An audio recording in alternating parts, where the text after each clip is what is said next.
Hi guys, welcome back to my channel. I hope you're having a great day so far and welcome to today's video, which is going to be my March beauty roundup where I'm sharing all of my thoughts on everything that I tried in the month of March. So without further ado, let's get started. Okay, so continuing on with this little new edition, I'm going to be talking about a book first of all that I finished in March, a week or so ago. It's upside down, this way. It's this way. I think I finished this about a week ago. It's taken me quite a while to read. This is Mr. Mercedes by Stephen King.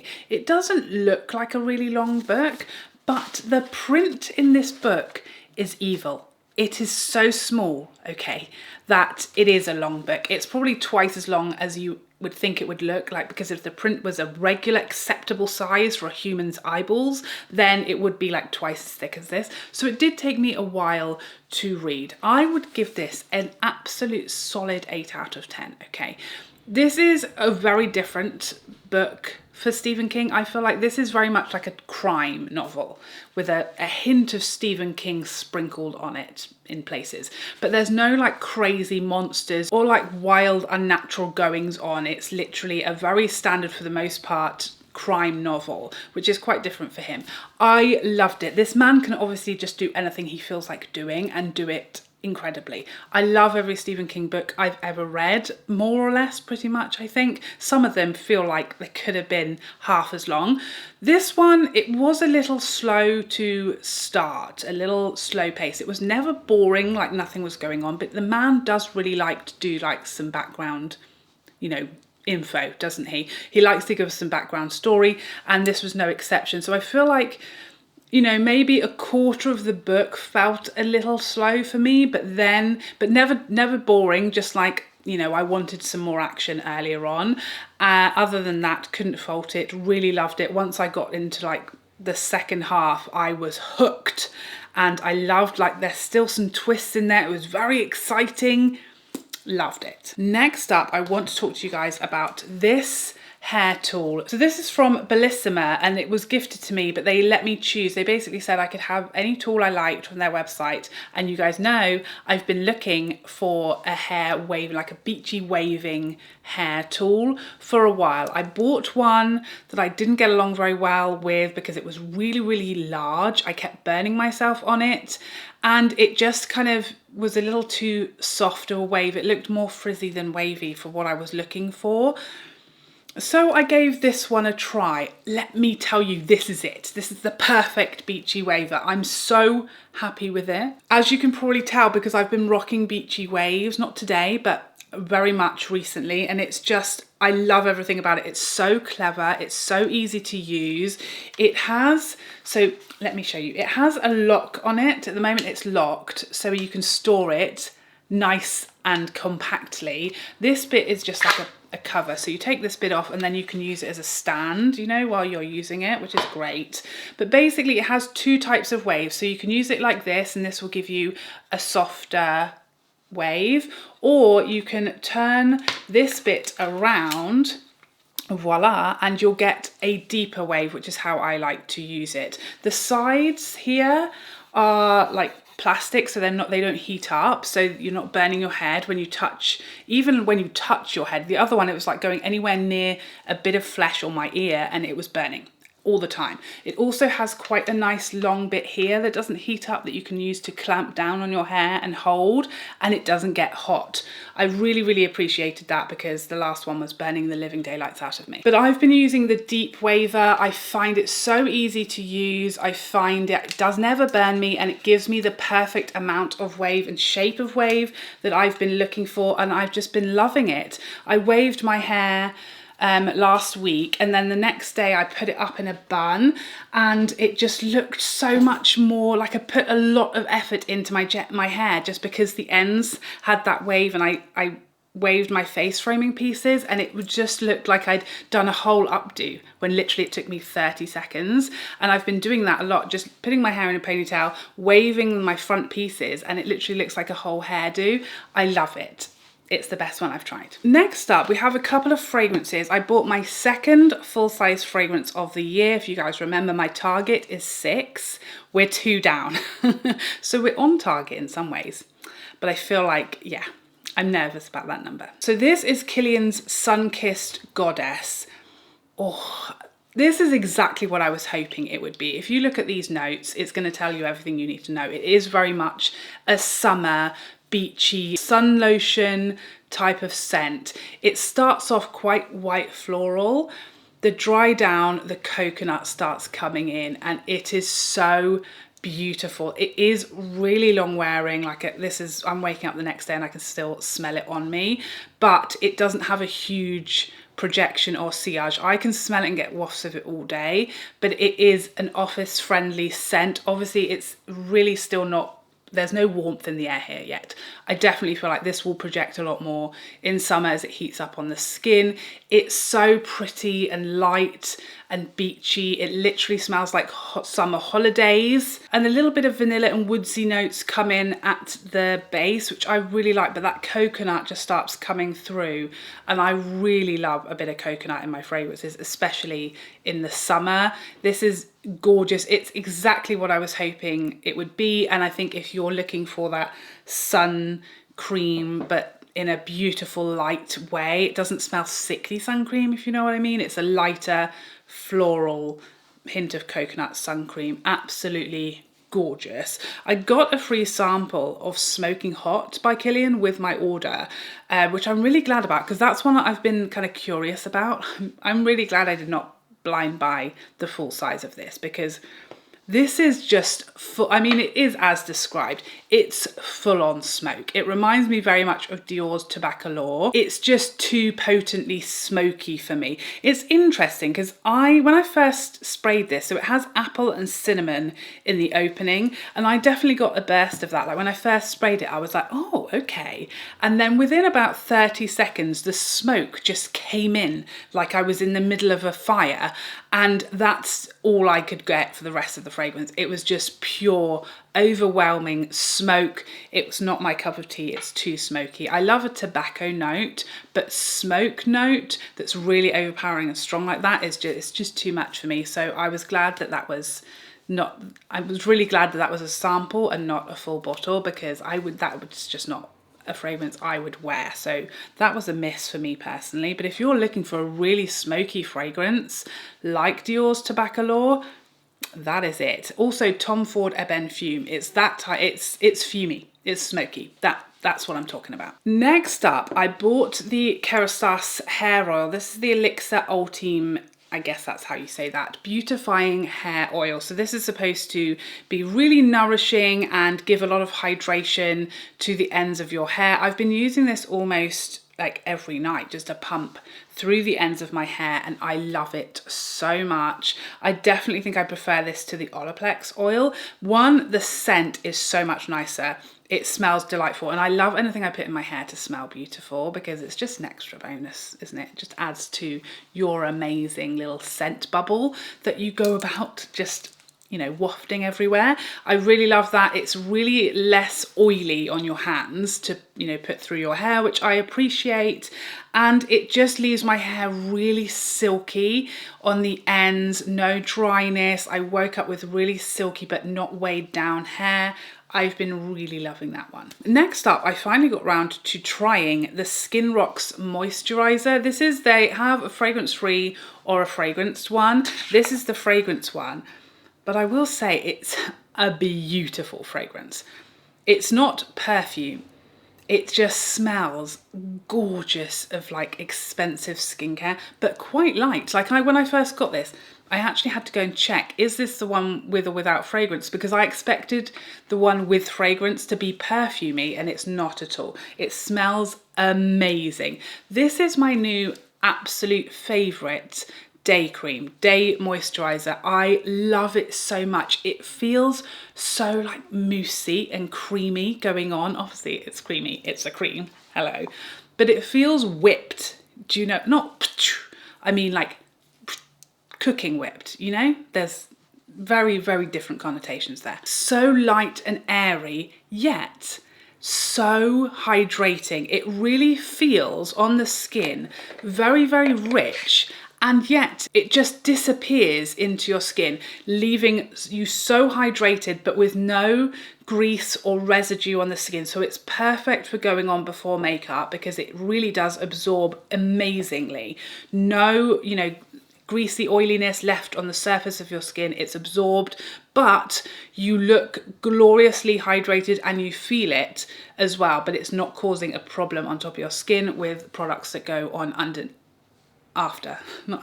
afterwards. I absolutely love it. You need a really small amount. It feels so beautiful, so hydrating, so nourishing, but in a really light way. It's magical.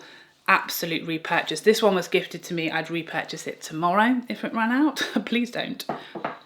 I love it. Can't be without it now. Darn it. Another skincare product that I tried new to me this month is the CosRX Advanced Snail Eye Cream. Now I've been using CosRX Snail Cream Moisturiser, like facial moisturiser, for years. Love it, one of my favourites, but I've never used the eye cream before this month.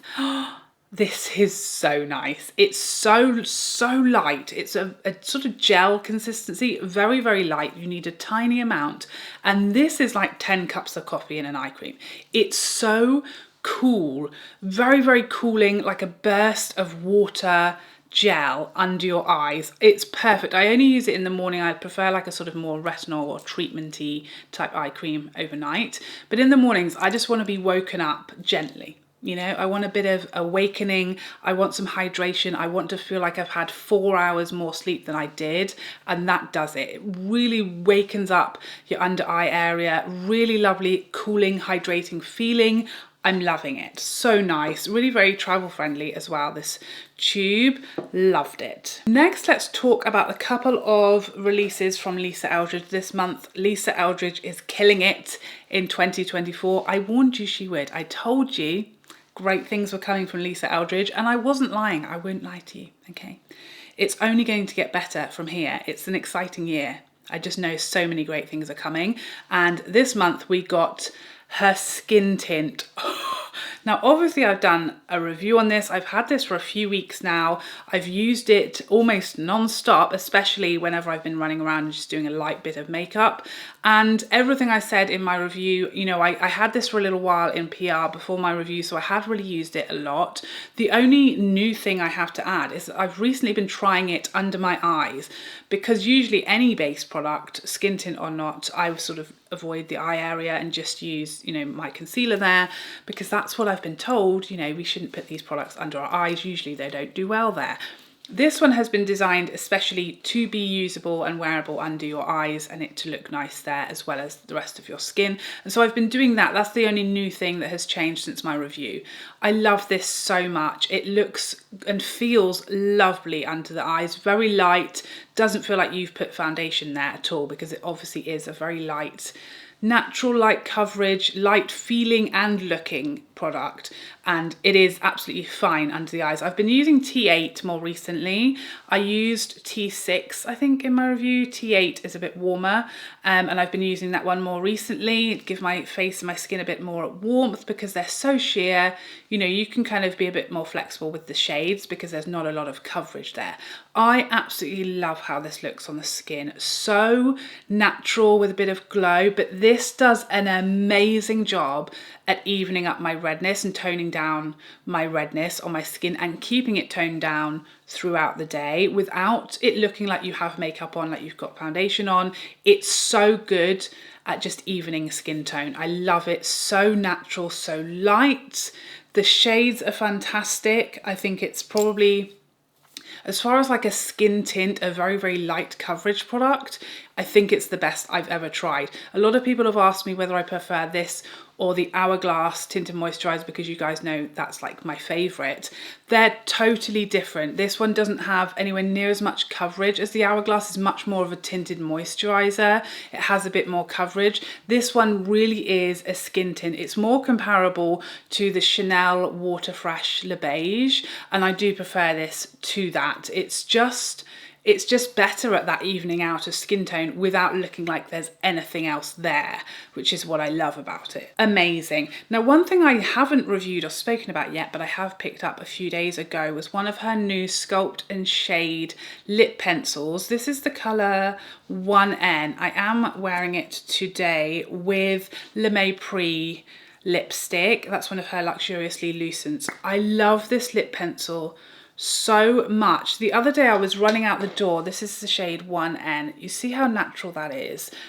What I love about that shade in particular, or the N shade, I find it, I didn't even realize this was a problem until this one arrived into my life, that how many of like my nude lip pencils actually pull quite pink, and then that sort of has a knock on, because I really like a neutral nude lip, and so when I use a lip liner that actually pulls a bit pink or peachy, it really affects, you know, the shade of the lipstick. This is such a perfectly neutral, natural colour that I found it looks so different with other lipsticks. It really you get to keep the undertone of the lipstick that you wear with the pencil, which I really love.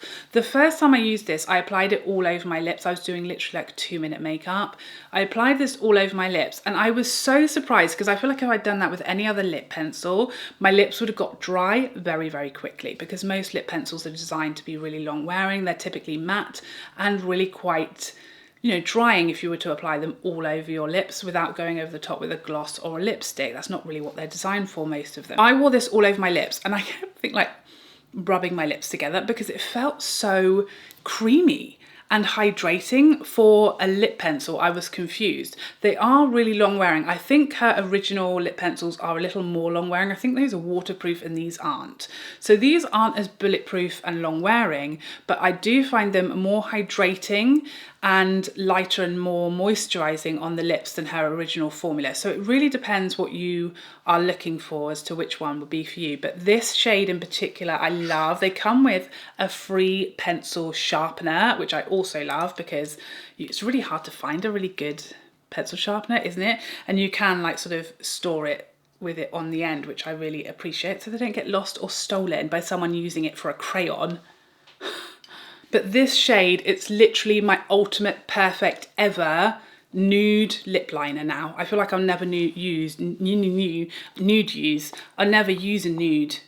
nude again. It's just so perfectly neutral. It's going to go with every single nude lipstick I own. I'm going to show you it close up. I'm so sorry about it blathering on. Next up, let's talk about the absolute plethora of Charlotte Tilbury releases that we had in March, starting off with the Beautiful Skin Island Glow Tanning Drops.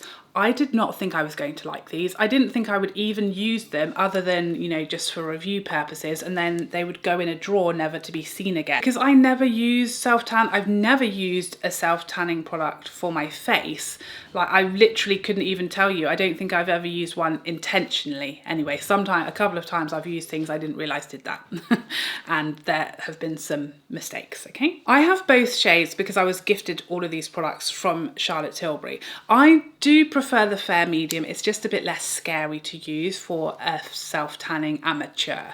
But I have used a Tan to Deep and it's fine. You just have to be, you know, a little more light-handed. But I literally use 2 or 3 drops of this one. I love to mix it with Charlotte Tilbury's UV Flawless Primer, which is what I did in my review and demo of these drops. And that's what I love to do. I'll do it once or twice a week when I'm going makeup free. I'll just mix the UV primer in with a few drops of this, and I literally look like I've just, you know, come back from holiday for the rest of the week. I love them so much. They don't transfer or budge, but they really just give you a bit of a glow, like you just post-holiday glow on a makeup-free day. I love that. Really easy to use now. I've kind of got the hang of them. They wear really great. They last a good few days. And then, you know, if I go in with something like the Lisa Eldridge Skin Tint over the top, if I'm wanting to do something a bit more, you know, it really does help your skin look a lot more even, because things like redness or discoloration, melasma, all get kind of a little bit hidden with a bit of colour. But obviously I don't want to tan my face or let my face get any rays on it whatsoever in an ideal world. So this is like the perfect solution to me. I think they'll also be amazing once I start to pick up colour in the summer, just to match up my face and my body much better without having to do that with makeup, which I'm really enjoying. I didn't think I would like these or use these at all, but I love them. Next up, let's talk about her Big Lip Plump Gasms. I didn't realise these were going to be so controversial, okay? First of all, the name, which I understand. I've said to you guys before, I don't really love the sexualization of makeup names. This is not one of the worst ones, you know, the gasm on the end of plump. Is it necessary? Probably not, but it doesn't bother me as much as, you know, the penis lipsticks or like Deep Throat blush from NARS. But also, you know, if you hold them this way, you can't see it. So that's my tip. The packaging I absolutely love. And here's the second bit that was controversial that never even occurred to me, because some of you have filthy minds, okay? I'm obviously very innocent, okay? Because a lot of you took issue / offence to this lips logo holding the lipstick on this tube. So you see it here. This is a mouth that is basically biting a lipstick. And that's all that occurred to me, okay? I don't know if it just looks a lot more like what it is in person. Maybe in photos you just can't quite tell, but a lot of people thought that that looked really phallic and just wildly inappropriate on a lipstick. But I literally just saw that and thought it was such a cute little lipstick. Like the other option never occurred to me, okay? So you guys have some filth following me out of here, okay? You guys are just so rude. Your minds are in the gutter. But I love the packaging. I think it's so cute and pretty and very Charlotte Tilbury, very gorgeous. I really like these. I'm not a huge plumping girl typically, but the feel of these on the lips is so nice. It is a pretty intense, you know, tingling sensation, I will warn you, but the feel of the actual product is so lovely and nourishing. It literally feels, I said in my review, it feels like the Laneige lip sleeping mask. So we have 2 shades of this. I think it's just Pillow Talk, yeah, fair to medium and medium to deep. Aside from the tingling, they literally feel like Laneige lip sleeping mask. So hydrating and nourishing on the lips, and such pretty colours, such easygoing, easy to wear colours, but with enough colour that they feel, you know, worth it. I don't want to use a lip plumper and then have to put a different colour over the top. These are more than enough colour for a gloss, non-sticky, comfortable to wear, smell delightful, and I'm obsessed with the packaging. So I really like these. These are, I think, without question, I can't think of a plumping lip product I've enjoyed more. And I think the difference here is just how they feel on the lips. They can feel quite grainy. I think that's what I experienced with the Fenty Heat glosses, is they felt a little grainy, not so much colour on the lips. So what was the point other than they really burnt my lips? These are more comfortable. They have that lovely texture to them, a lovely amount of colour. So I think these are my favourite plumping gloss for someone who's not really into that type of product. Now, I haven't reviewed these highlighters because they aren't new. These were re-promoted, the Pillow Talk Multi Glow highlighters, and they have just had the most epic packaging upgrade I've maybe ever seen in my life. So there are 2 shades of these, and they are that split pan. Easy for you to say. They have 4 different shades, and there is a light and a deeper variety. I have reviewed these. If you want to check out my full review and see both of these in action, then you can. These do have an overspray, so I think they look quite glittery when you first get them, but the overspray goes quite quickly, and then you're just left with this gorgeous sheen, very smooth, beautiful highlight.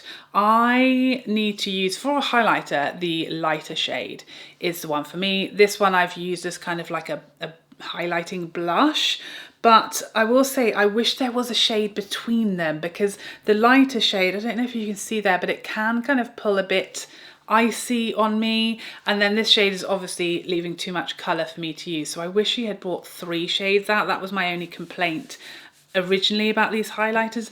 But this packaging, do you see that? It's like a snow globe, and I'm absolutely obsessed with it. It's delightful. I love it. I don't know if it's coming across on camera, but it's basically full of all different colours and specks of glitter, and I could just stare at it all day while doing this. I just want all of my makeup packaging to do this from now on, and maybe make it a game. You know, the ones where you can get like the hoops on things? I would love that. Actually don't, because my children will steal it. So I take it back, or do I? I want the game, okay? But these are some really pretty highlighters. If you missed out on them last time, they're back with much more exciting packaging. Not as exciting as the game, but it's better than nothing, you know. And now finally, one of the most exciting, if not the most exciting products of this month, or my life, is these new Rare Beauty blushes. Now I literally just filmed my review of these. These are literally brand new into my life, and I already want to put them back on my face again. I'm obsessed with them. I picked up 3 shades, and like I said in my review, I want more already, okay? They're just exactly what I love about blushes. They're so pretty. One, they just look so beautiful. I absolutely love how they look, but they're so pretty and sheeny on the cheeks. I have reviewed these if you want to see them all in action on my face. I mean, I've got all 3 of them on as we speak, but if you want to see me applying them and doing some comparisons, but these are the glowiest blushes I've ever seen or experienced. They finally gave me the sort of amount of luminosity from like the Bridgerton palette from Pat McGrath that I really love. They're much glowier than the NARS or the Laura Mercier or the Hourglass blushes. They're a little bit glowier even than the RMS blushes, which are probably the glowiest before these came along. They're so pretty. They look gorgeous on the skin. They don't really exaggerate texture in a terrible way, and I just find I love these products that are like a blush and a highlight in one. I'm not wearing highlight today. All I've got on my cheeks are these blushes, no bronzer, no nothing else, and I just feel so pretty and glowy and glorious. I want to wear them every day, okay? The short story is I flipping love them. I want many, many more. Give me all of them. Give me all the colours. I just love it. And there you have it. That is everything I tried in the month of March. Please let me know what you've been trying this month. What has been a hit? What has been a miss? Please let me know in the comment section down below what your beauty month has looked like. But thank you so much for joining me today. I hope you enjoyed this video and found it helpful. And I would love to see you in the next one. Otherwise, take care for now. Bye, bye, bye, bye, bye.